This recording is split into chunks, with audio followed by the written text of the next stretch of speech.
আসসালামু আলাইকুম এভরিওয়ান, কেমন আছেন সবাই? আশা করি সবাই ভালো আছেন। ঈদ মানেই তো হচ্ছে খাওয়া দাওয়া, আর আমাদের বাসায় তো 24 ঘন্টায় মনে হয় শুধু রান্নাবান্নাই চলে। এদিকে আমার হাজব্যান্ড সাদা মাংস খেতে চেয়েছে, সেটাই রান্না করছিল আমার আপা। এখানে ঘি আর তেল দিয়ে পেঁয়াজের বেরেস্তা ভেজে নিয়েছে, আর বেরেস্তা কিছু পাত্রে রেখে দিয়েছে। তারপরে আরও কিছু পেঁয়াজ দিয়ে দিল। এরপর যা যা লাগে সেগুলো সব দিয়ে দিচ্ছে, একটু ভেজে নেবে। তো বেরেস্তা দিলে নাকি এটার টেস্টটা অনেক বেড়ে যায়। আর এই যে মিক্সটা দেখতে পাচ্ছেন, এখানে হচ্ছে টক দই, বাদাম, তারপরে কি যেন একটা মশলা দিয়েছে। আর এই রান্নাটা কিন্তু আমি রান্না করিনি, আমার আপা রান্না করেছে। ও খুব ভালো রান্না করে এটা।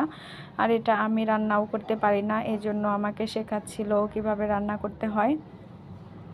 তো এই মশলাটা খুব ভালো মতো নাকি কষাতে হবে, কারণ এখানে বাদাম আছে, আর বাদাম ইউজ করলে নাকি অনেক কষাতে হয়। তো এই যে দেখুন তেল উঠে গিয়েছে কষাতে কষাতে। যখন তেল উঠবে এরকম, তারপরে নাকি মাংস দিতে হয়। আর মাংসটা কেটে আগেই পানি ঝরিয়ে রেখেছিল, কারণ এখানে আর পানি ইউজ করবে না, এই জন্য। এখন এই যে মাংসগুলো দিয়ে দিল। তো মাংস দেওয়ার পরে ভালো মতো মশলার সাথে একটু কষিয়ে নিতে হবে। আর এই রান্নাটা কিন্তু অনেক সময় সাপেক্ষ, তো একটু সময় নিয়ে রান্না করতে হবে। আর নিচে যাতে না লেগে যায় সেজন্য অনেকে অনবরত নাড়াচাড়া করতে হবে। এরপর ঢাকনা দিয়ে ঢেকে দিল। এই যে ঢাকনা দিয়ে ঢেকে দেওয়ার পরে দেখুন মাংসটা অনেকটাই উনিয়ে গেছে। এখন হচ্ছে আপনার আর একটু ভালো মতো কষিয়ে নিবে। আর এইখানে পরে আবার কাঁচা দুধ ইউজ করা হবে। তো ও ভালো মতো কষিয়ে নিচ্ছিল। আর এই রান্নাটা কিন্তু অনেক মজা হয়। এই যে তেলও উঠে গিয়েছে। আর এই রান্নায় তেলের পরিমাণটা একটু বেশি করে দিতে হবে। এখন এই যে কাঁচা দুধ দিয়ে দিল। আর দুধটা নাকি 2বার দিতে হবে, একটা হচ্ছে কষানোর সময়, আরেকটা হওয়ার আগ দিয়ে দিবে। তো আমাকে বলছিল কিভাবে এটা রান্না করতে হয়। এই রান্নাটা কিন্তু অনেক মজা হয়েছিল।